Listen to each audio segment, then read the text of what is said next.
주시는, 예수 그리스도 안에서 하나님이 주시는 8가지 행복에 대한 말씀입니다. 그 중에 오늘 첫 번째 것을 살펴보려고 합니다. 왜 사람들은 행복하기를 그렇게 원할까? 창세기 1장 28절에 보면은 하나님께서 처음에 사람을 지으실 때부터 복을 주셨어요. 행복을 주셨습니다. 하나님이 그들에게 복을 주시며,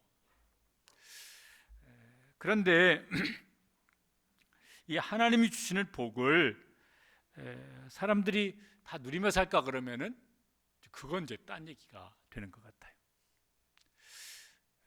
예수님을 믿는 사람이든 안 믿는 사람이든 야, 행복했으면 좋겠다. 본능적으로 그러거든요. 왜? 하나님께서 사람에게 그 행복을 주셨기 때문에. 그러나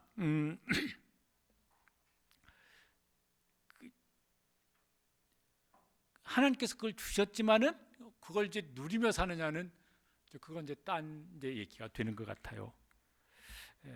동물들이 있습니다. 집에서도 무슨 고양이를 키우든 개를 키우든 이제 반려견으로 뭐 이렇게 반려동물로 이제 키웁니다.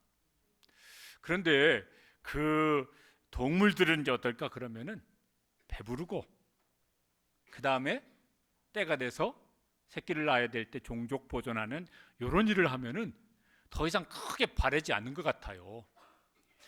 그냥 키우는 개인 경우에는 반려견 키우는 사람이 뭐 막 입히고 뭐 먹이고 하는데 그게 그 강아지한테 좋을지 안 좋을지는 잘 모를 일일 것 같아요. 동물들은 그냥 배부르고 종족 보존을 하는 일만 하면은 더 이상 뭘 원하지 않는 것 같습니다. 왜냐하면은 10년 전의 동물이나 100년 전의 동물이나 1000년 전의 동물이나 다 그대로 살아가요. 더 이상 막 더 나은 뭘 위해서 막 무슨 노력을 하고 무언가 공부를 하고 뭘 뭐 바꾸고 이런 일을 하냐면은 안 바꿔요. 바꿔놨으면 사람이 바꾸는 것이지. 근데 사람은 배부르면 다 행복할까? 그렇습니까? 그렇지 않죠. 또 이게 종족 보존 이게 사명이에요. 그래서 생육하고 번성하라. 그래서 사람도 결혼해서 자녀를 낳아야 돼요. 여러분 결혼하시면 다 행복하십니까?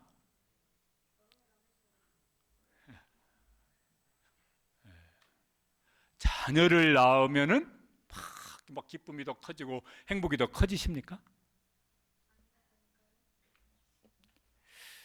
아까 그 설문조사한 그 내용 중에 이런 것도 있습니다. 자녀는 기쁨보다 부담이다. 여기 자녀들이 있어서 좀 이런 걸 말하는 게 좀 그렇지만은 자녀는 기쁨보다 부담이다. 서울 시민 81%는 기쁨보다는 부담이다. 도쿄, 일본 사람들은 65% 정도가 그렇게 대답했고 미국 뉴욕 사람들은 56.4%쯤 대답했고 중국 베이징 사람들은 43% 정도만 그렇다고 그랬고 자카르타 어느 나라 도시인지 아십니까? 인도네시아 거기는 세계 최대 무슬림 국가입니다. 그 사람들은 24.4% 정도만 자녀는 기쁨보다 부담이라고 생각하는 사람. 그러니까 저 서울 시민은 자카르타 시민의 한 3배 반 정도는 더 부담으로 자녀를. 그래서 자녀를 안 놓으려고 더 그러는 것 같아요. 또 다른 질문을 이제 이렇게 했습니다. 자라는 아이를 보는 것이 인생의 큰 기쁨이다. 반대로 거의 가겠죠? 인도네시아 자카르타 사람들은 95.4%가 자녀가 크는 것은 인생의 최고의 기쁨이다. 크는 걸 보는 것은. 저기 중국 북경 90.7%, 뉴욕, 서울 68.1%. 일본은 더 낫네.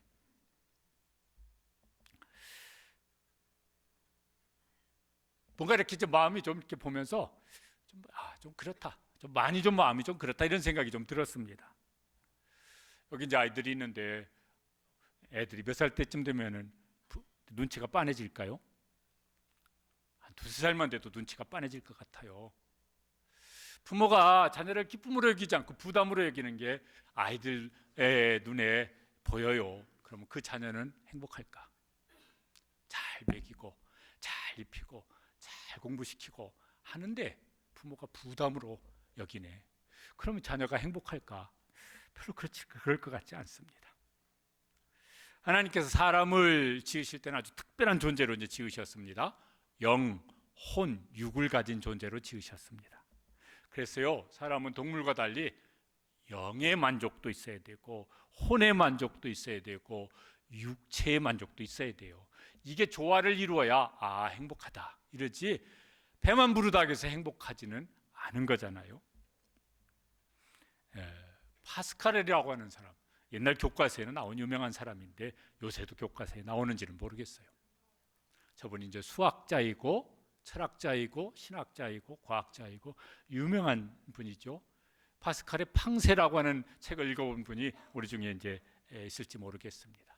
인간 내면을 깊이 성찰을 이제 살펴보는 거예요. 그러면서 이제 이런 말을 한 것이 이렇게 많이 유명한 말입니다. 하나님께서 인간을 창조하실 때 하나님만이 채우실 수 있는 하나님이 빚은 빈 공간을 인간 속에 두셨다. 저게 뭘까요? 저 빈 공간이? 그게 영혼일 거예요. 그 영혼의 만족이 있어야 다른 만족이 이제 이렇게 만족하다 그러지, 다른 만족만 가지고는 만족하다 행복하다 이게 안 되거든요.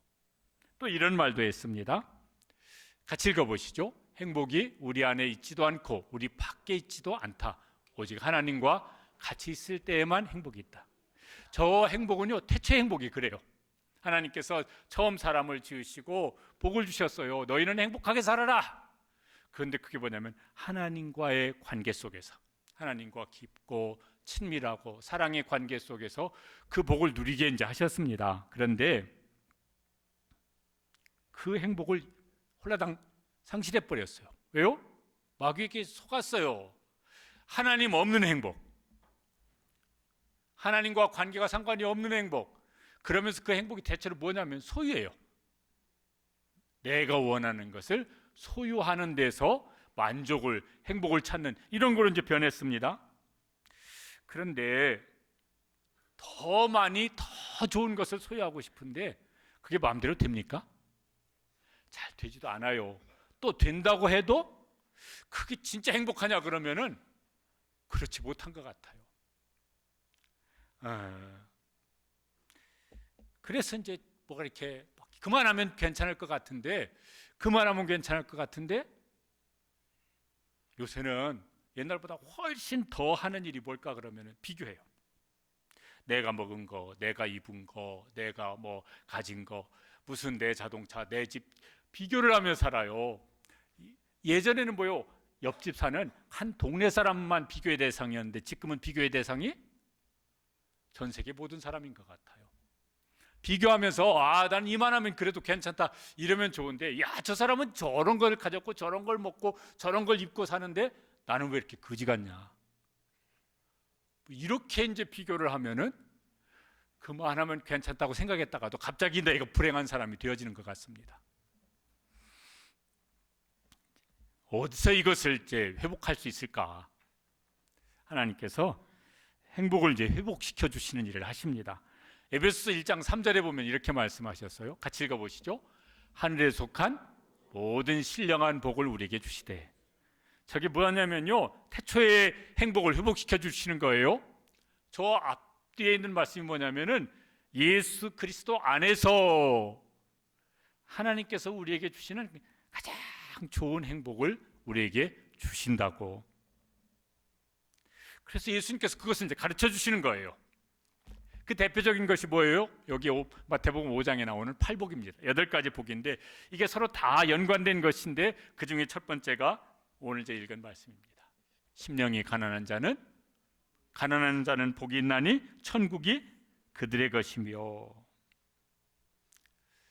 누가복음에 보면요, 그냥 가난한 자는 복이 있나니 이렇게 돼 있어요. 근데 이게 물질적인 가난을 말을 하는 건 아니죠. 여러분, 가난하면은 행복합니까? 그럴 것 같으면 다 가난해지길 원하죠. 가난하면은요, 우리 중에도 지금도 가난을 겪고 있는 분이 있든지 예전에 겪으신 분이 있든지 얼마나 불편한 게 많은지 몰라요. 힘들게 하는 게 많은지 몰라요. 그러니까 가난하다고 행복하다, 그건 아닐 것 같아요. 그러면은 부자가 되면 다 행복합니까? 우리가 부자가 되면 좋긴 좋겠는데 부자가 된다고 다 행복한 건 아닌 것 같아요. 지금뿐만 아니라 옛날 분들도 막 이런 얘기가 우리 들었어요. 주일학교는 초등부는 들어본 적 있는지 모르겠지만은 천석군은 걱정이 1000가지고 만석군은요 엄청 부자예요. 만석군은 걱정이 몇 가지다? 10,000가지다. 그러니까 부자라고 해서 다 행복하냐면은 그런 건 아닌 것 같아요. 그렇다고 반대로 가난하다고 다 불행합니까? 이렇게 무슨 뭐 가끔씩 그 여러 나라들 행복 지수 이렇게 설문조사하는 게 나와요. 대체로 나는 행복하다 이렇게 막 그 상위권 1등에서부터 한 저 10등쯤 되는 나라들은 대체로 경제적으로 수준이 어떤 나라들입니까? 대체로 가난한 나라들이더라고. 그것도 아주 하루 3끼 먹는 것도 쉽지 않은 나라들. 근데 그 자기들은 행복하다는데 어떡하겠어? 반면에 행복 지수가 이렇게 낮은 나라, 저 하위권에 있는 나라들은 대체로 어떤 나라들입니까? 경제 수준이 높은 나라들인 것 같아요. 그러니까 부자라고 가난하다고 해서 다 불행한 것도 아니고, 또 물론 그렇다고 해서 부자라고 다 불행하겠습니까? 행복한 부자도 많이 있겠죠. 그러니까 가난하다, 부유하다 이거는요 행복의 절대 기준은 안 돼요. 예수님은 그러면 이제 뭐가 행복하냐 그러면은 이제 첫 번째 행복의 기준, 행복의 원리로 뭐라고 말씀하셨습니까? 심령이 가난한 사람. 이 심령이라고 하는 말이 푸뉴마티 이런 말인데 영혼으로 번역하기도 하고 영으로 번역하기도 하고 또는 마음으로, 그러니까 이제 마음으로 번역하는 것이 제일 많더라고요. 영, 혼의 영역을 마음, 정신 뭐 이런 것까지 얘기하니까 이게 어디 경계선을 딱 긋기가 이제 쉽지 않을 것 같아요. 심령이 가난하다, 심령이 가난한 사람이 복이 있다. 이게 뭔 소릴까? 가난이라고 하는 말도 요 성경, 신약 성경에는 2가지 단어가 있습니다. 하나는 페네스라고 하는 단어고 또 하나는 푸토코스 이런 말입니다. 저 페네스라고 하는 말은 이제 어떤 거냐면요, 부자는 아니에요. 근데 자기가 열심히 노력해서 일하면은 근근히 먹고 살 만큼은 되는 거예요. 그런 사람들 대체로 막 나는 부자다 이렇게 생각은 이제 안 하잖아요. 그냥 그럭저럭 살아요. 이제 이렇게 말을 할 것 같아요. 푸토코스라는 말은 뭐냐면은 진짜 아무것도 없는 거예요. 완전히 가난한 거야.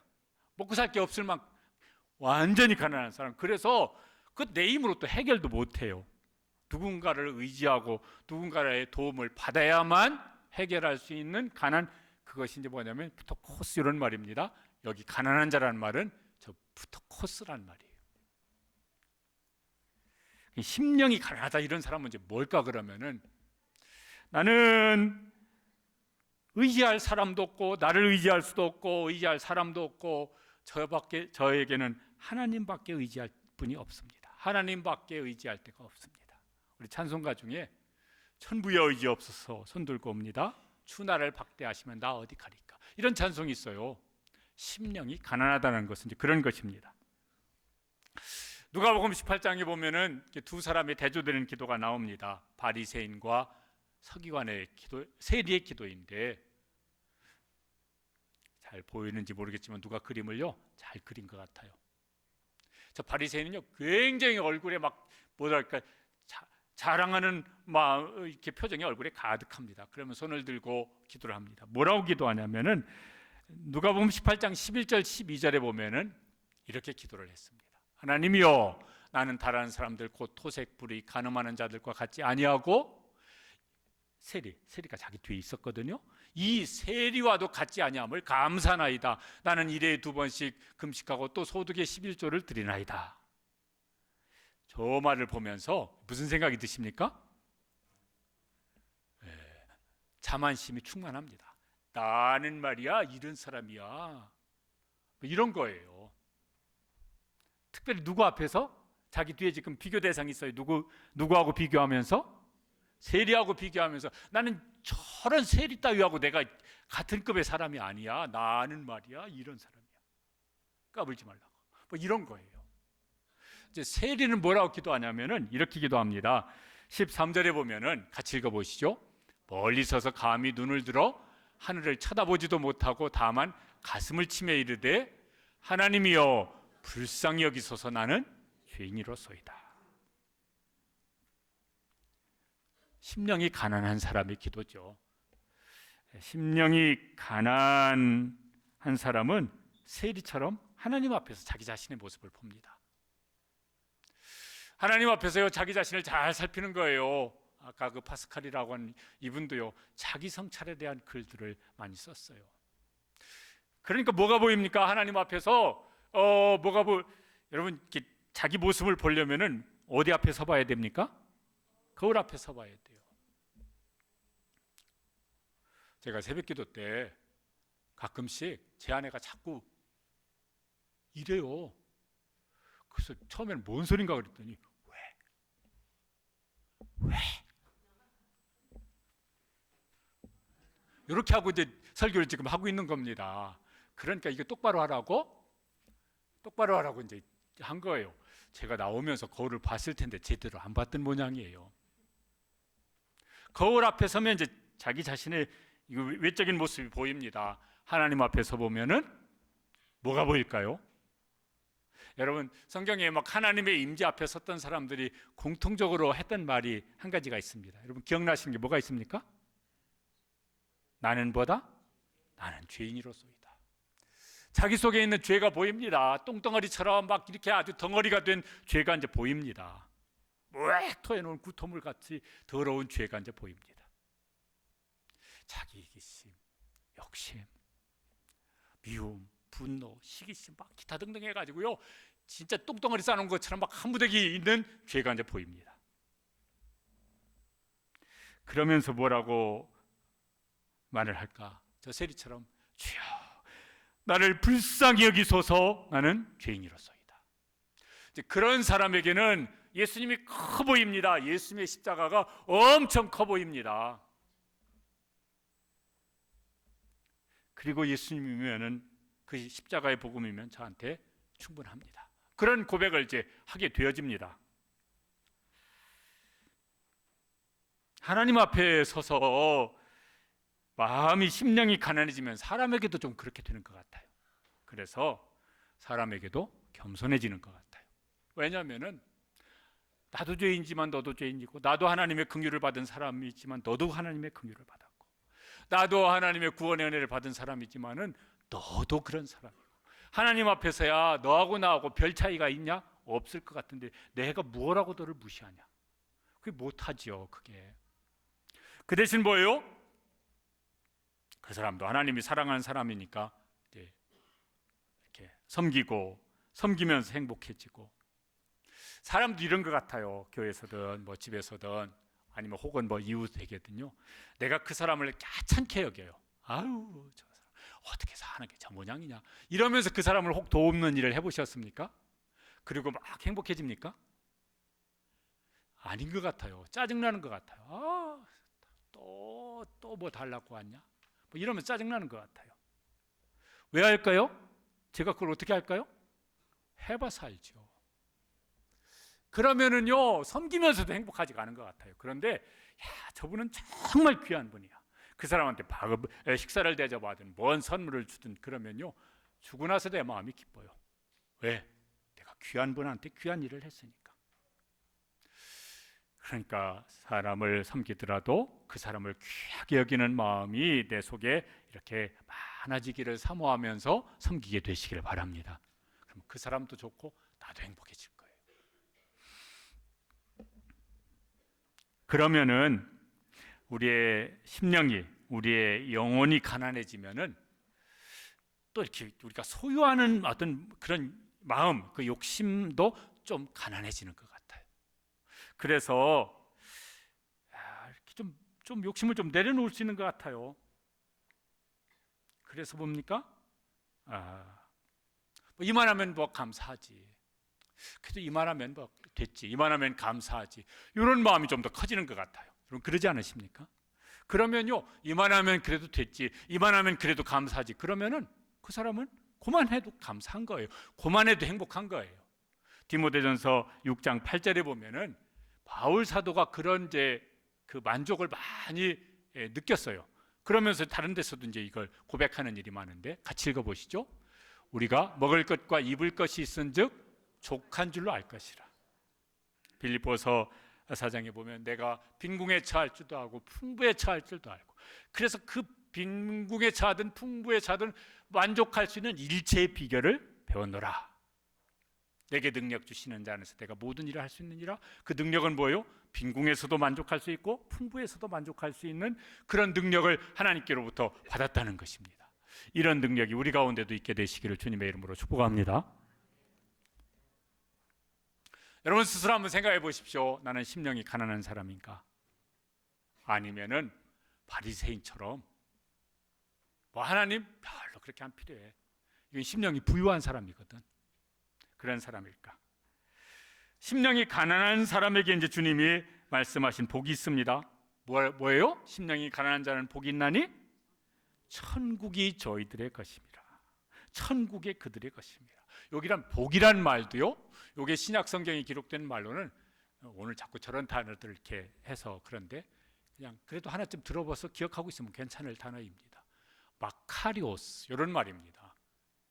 요걸 우리말로 복이라고 번역을 했는데, 이 복이란 말이 영어로는 이제 어떤 말로만 쓸까 그러면 해피하다, 해피니스, 이런 말이 있고, 또 하나 덜 쓰는 말인데 이건 성경에 주로 쓰이는 말인데 블레싱, 이런 말이 있습니다. 요 해피니스는 이런 데서 여기서 나온 말이래요. happen, 영어 사전 찾아보면 우연히 일어나다, 이렇게 돼 있더라고요. 저런 걸 우리말로는 뭐냐면 행운이라고 그래요. 또 그냥 행운이라는 말 대신 뭐예요? 그냥 운이 좋아서, 아주 운수 대통해 가지고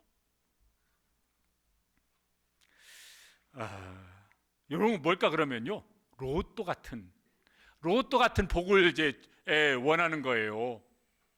예전에 텔레비에서가 어떤 사람이요, 이런 사람의 이야기가 나오더라고요. 이 사람은 오랫동안 로또를 샀대요. 그때까지 산 로또로 들어간 돈이 4억 5천이 뭐 이렇게 들어갔대요. 그래서 이제 그 인터뷰하는 사람이 그래서 얼마나 당첨됐습니까? 5천 원짜리 몇 번 당첨됐습니다.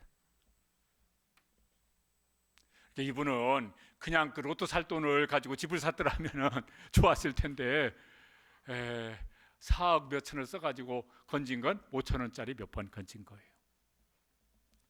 그런데 그런 게 행운이지. 그런 막 사람들 대박 났다고 뭐 이렇게 말들을 하는 것 같습니다.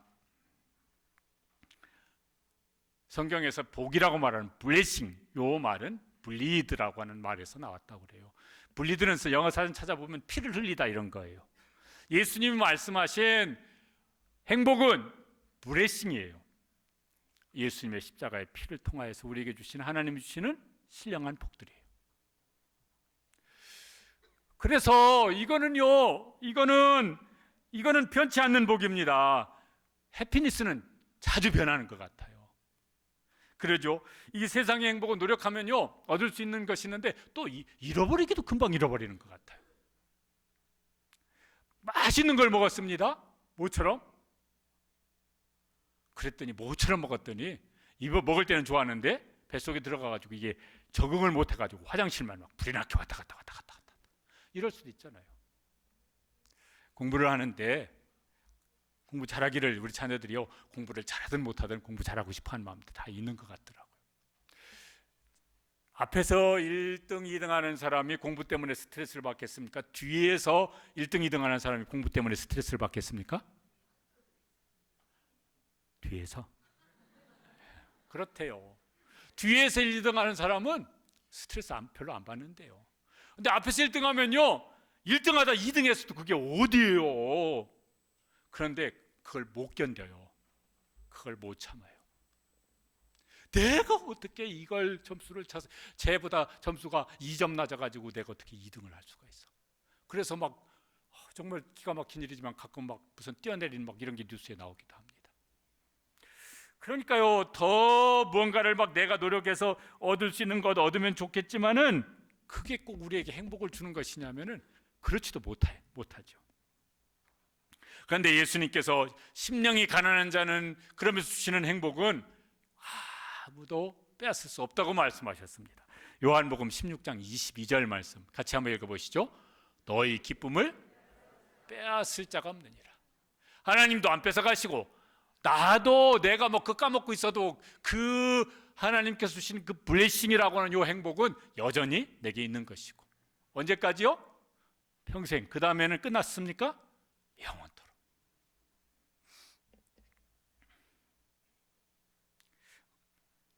세상이 줄 수도 없지만 세상이 빼앗아 갈 수도 없는 이제 행복인 것이죠.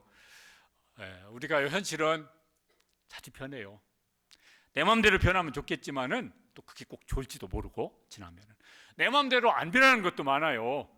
그래서 걱정도 하고 스트레스 받는 것도 많고, 하지만은 상관없이 세상이 줄 수도 없지만 세상이 빼앗을 수도 없는 하나님께서 예수 그리스도 안에서 우리에게 주시는 평생 가는 복, 영원한 행복은 늘 우리가 기억하고 맛보고 누릴 수 있는 우리 성도들 되시길 축복합니다.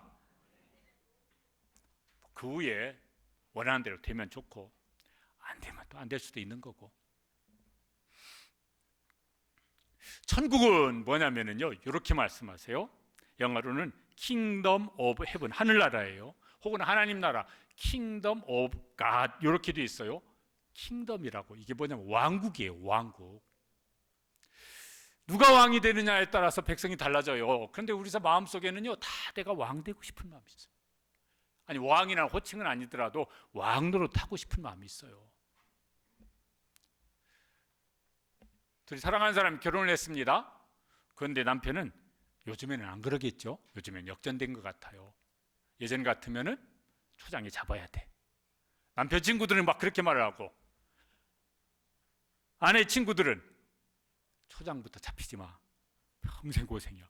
그래서요, 남편은 가정이라고 하는 영역에서 자기가 왕 되고 싶고, 아내는 아내대로 왕 되고 싶고, 그 왕이 둘이 있어요. 그럼 어떻게 되겠을까요? 싸워요. 아주 그 왕 노릇하고 싶은 욕구가 강하면 아주 징그럽게 싸우기도 한다고요.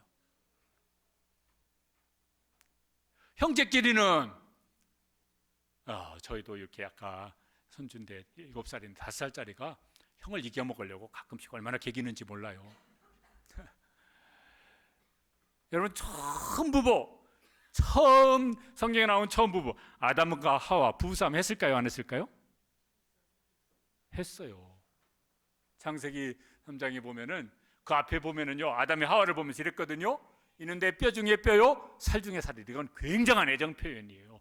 그런데 타락하고 난 다음에 하나님께서 물으시니까 아담이 뭐라고 대답하냐면, 하나님이 주신 이 여자가, 이렇게 대답을 합니다. 그 이 여자라고 들은 그 여자는 뭐라고 그랬을까요? 하나님이 주신 이 왼수 덩어리가, 막 이러면서 그날 한판 했을 것 같은데 성경에는 기록이 안 돼 있지만, 형제끼리는 그 처음에 형제 싸웠습니까? 안 싸웠습니까? 싸웠어요. 엄청 싸웠어요. 어느 정도까지 싸웠습니까? 죽이기까지 싸웠어요. 내 왕국을 세우려고 그러면은 그렇게 되잖아요. 어쨌든 그래서 예수님께서 우리 가운데 왕으로 오셨습니다. 야, 네가 왕으로 타려고 그러니까 거기 평화가 없어. 갈등이 많어, 다툼이 많어, 싸워, 깨어져, 부셔져. 내 밑으로 돌아와. 내가 너의 왕이 되어줄게. 예수님이 어떤 왕이십니까? 사랑의 왕이시고, 섬기시는 겸손의 왕이시고, 대신 죽으시는 희생의 왕이시고, 그래서 평강을 주시는 평화의 왕이시고, 내 밑으로 들어와라. 네가 왕으로 타지 말고 왕이 내 밑으로 돌아와서 내 인도함을 받고 보호함을 받고 은혜를 받고 사랑을 받고 복을 받고 그러면 살아라. 그렇게 예수님께서 우리를 막 무슨 억압하시려고 우리의 왕이 되신 분이 아니세요. 그래서 예수님을 나의 주이십니다, 나의 왕이십니다 고백한 사람들이 누가 되냐면은 천국 백성이 되어집니다. 주님의 백성이 되어집니다. 그러면 주님께서 우리에게 가르쳐 주십니다. 야, 진짜 왕노릇하는 건 뭐냐면은 사랑하는 거야. 진짜 왕노릇하는 건 뭐야? 섬기는 거야. 진짜 왕노릇하는 건 겸손해지는 거야. 진짜 왕노릇하는 건 어떻게 하는 거야? 인도해 주는 거야. 보호해 주는 거야. 그렇게 왕 노릇하는 일을 남편이 아내에게, 아내가 남편에게, 그럼 얼마나 좋을까요? 그럼 누가 싸우라고 돈 줘도 안 싸울 거예요. 한 번 싸우면 100만 원 줄게. 그러면 싸우는 신용은 할지 모르겠지만 그래도 진짜로는 안 싸울 것 같아요. 그런 교회, 그러면요 안 싸울 것 같아요. 그런 성도, 그러면요 그 성도가 가는 곳에는 왕이신 예수님의 아름다움이 드러날 것입니다.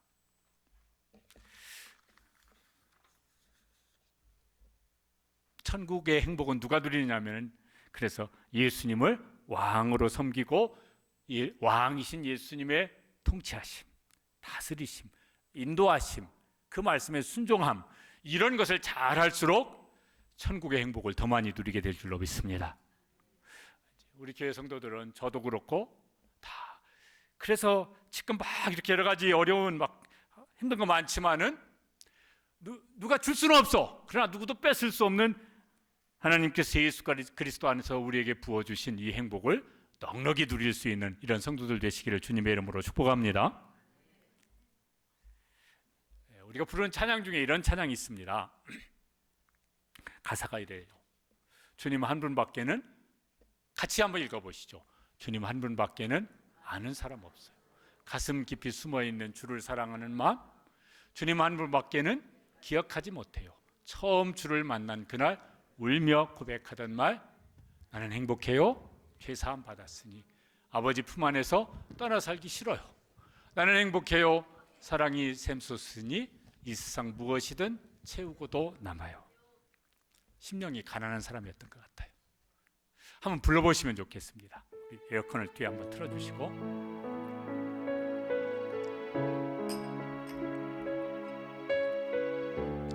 누가 저 뒤에 에어컨을 한번 좀 틀어주세요. 주님 한 분밖에는 아는 사람 없어요. 가슴 깊이 숨어있는 주를 사랑하는 마음, 주님 한 분밖에는 기억하지 못해요. 처음 주를 만난 그날 울며 고백하던 말, 나는 행복해요. 죄사함 받았으니 아버지 품 안에서 떠나 살기 싫어요. 나는 행복해요. 사랑이 샘솟으니 이 세상 무엇이든 채우고도 남아요. 저 찬송을 지은 성도의 고백이 우리의 고백이고 우리의 찬송이 될 수 있게 되시길 축복합니다. 언제부터 이 행복을 누릴 수 있을까? 나중에 죽은 다음에 천국에 가서 누릴 수 있을까? 그때 가면은 완전히 누리겠지만은요, 지금도 예수님이 나의 왕이세요. 그분의 통치하심을 내가 받고 있어요. 그분의 인도하심을, 그분의 보살핌을, 지금도 그분의 사랑을, 은혜를 경험하며 살고 있어요. 그러면은 지금도 그 천국의 행복을 맛보고 넉넉히 누리게 될 수 있을 것입니다. 찬송가 중에 438장, 그냥 한번 우리 가사만 한번 같이 한번 읽어보시겠습니다.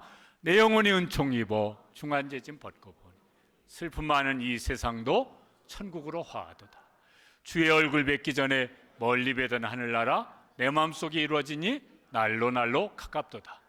높은 산이 거친 들이 초막이나 궁궐이나 내 주 예수 모신 곳이 그 어디나 하늘나라. 할렐루야, 찬양하세요. 내 모든 죄 사함 받고 주 예수와 동행하니 그 어디나 하늘나라.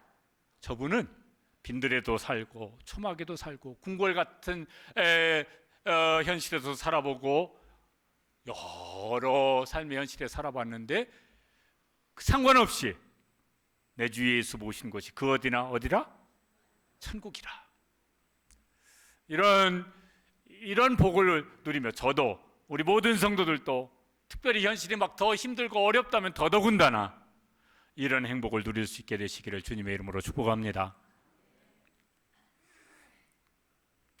우리 주일학교 아이들은 이제 그런 거 해봤는지 모르겠지만 어른들은 예전에 들판 나가면은 그 토끼풀 클로바 여기서 뭐 찾으려고 막 뒤집니까? 네잎클로바 찾으려고. 그러면서 뭐요? 세잎클로바 수천 개를 다 그냥 지나쳐 버려요. 그거 그냥 밟고 다니면서 찾겠다고. 그런데 들어보셨을 거예요. 세잎클로바 저 뭐죠? 그 꽃말이 뭐라고요? 행복이래요. 맞는지는 모르겠는데 어디 보니까 그렇더라고. 네잎클로바 저 꽃말은 뭐라고요? 행운이래요. 어쩌다 한번 대박나라고 수천 개의 세잎클로바를 밟고 그냥 외면하고 지나쳐요. 그러면서 내 인생 대박 언제 터지나 이러고 사는 사람들이 적지가 않아요. 아니 그 널려있는 행복을 그걸 생각하지 못하고 우리가 예수 믿는 우리 입장에서는 네잎클로바는 뭘까? 그러면은 그냥 세상에 말하는 해피니스고, 근데 세잎클로바 같은 것은 뭘까? 그러면은 예수님이 말씀하신 복, 블레싱이에요. 그러니까 이거 정말 생각해 보면은 수두룩빽빽하게 수도 없이 많은 하나님께서 우리에게 주시는 그런 복들을 발견해내고 누리고 또 발견하고 또 누리고 살아갈 수 있게 되시기를 주님의 이름으로 축복합니다. 사람들은 행복해지려면 더 원하는 걸 많이 가져야 된다고 그렇게 생각을 하고 애를 쓰며 살아가는데 예수님은 반대로 뭐예요? 심령이 가난한 사람이 복 있는 사람이라고, 행복한 사람이라고. 오래전 선교사, 18세기 선교사 데이빗 브레이너라고 하는 분이 이런 말을 했어요. 저도 이분 책을 몇 권 읽어봤는데 한번 이렇게 띄워주시죠. 같이 한번 읽어보시죠. 나에게 가장 행복할 때가 언제냐고 묻는다면 내가 하나님을 기쁘시게 하고 영화롭게 하려는 갈망 속에서 살 때이다. 저런 행복을 저도 누리고 우리 모든 성도들도 누렸으면 좋겠습니다. 지난 주간에 이렇게 천국 가신 팀 켈러라고 하는 목사님이 계세요. 성도들 중에서도 저분의 책을 신앙서적 좀 읽는 분들은 읽어보신 분들이 계실 겁니다. 아마 목사들 중에서는 저 팀 켈러 목사를 모르는 사람은 아무도 없을 겁니다. 저분요, 뭐 이렇게 21세기를 대표하는 기독교 지성인, 뭐 변증하는 변증가 이런 것도 유명한 분이에요. 저도 여러 권 읽었고 우리 교회 교육자들도 여러 권 읽었습니다. 저분 책을 같이. 저분이 72세로 지난 주간 췌장암을 앓다가 72세로 소천을 하셨어요. 좀 더 오래 살게 하셔도 좋을 분이라고 생각이 드는데 하나님 빨리 불러 가셨습니다. 죽음을 앞에 두고 이런 말을 했습니다. 이제 예수님을 만날 준비가 되었습니다. 더 이상 기다릴 수 없습니다. 저를 본향으로 보내주소서. 죽음 앞에서 천국의 행복을 지금 누리는 사람인 거예요. 죽음이 제일 두렵다고 그러는데 죽음 앞에서도 죽음이 지금 자기 목전에 다가왔는데 그게 더 좋아요. 왜냐하면 이제 진짜 천국의 행복을 완전히 누릴 것이니까. 우리가 사는 동안 현실은 늘 요동칩니다. 내 마음대로 다 안 돼요. 되면 좋겠지만 또 그 진짜 좋을지는 또 두고 봐야 될 일이고, 그거는 거기에 너무 막 우리가 스트레스 안 받았으면 좋겠습니다. 그것 때문에 내 인생은 왜 이렇게 불행하냐, 막 너무 안 그랬으면 좋겠습니다. 왜 그거 우리가 마음대로 바꿀 수가 없는 것이라서. 그 대신 심령이 가난한 사람이 되어서 하나님께서 예수 그리스도 안에서 주시는 세상이 줄 수도 없고 알 수도 없고 빼앗을 수도 없는 평생 가고 영원히 가는 이 행복은 점점 더 크게 누릴 수 있는 우리 모든 성도들 되시기를 주님의 이름으로 축복합니다. 기도하시겠습니다. 우리 기도하시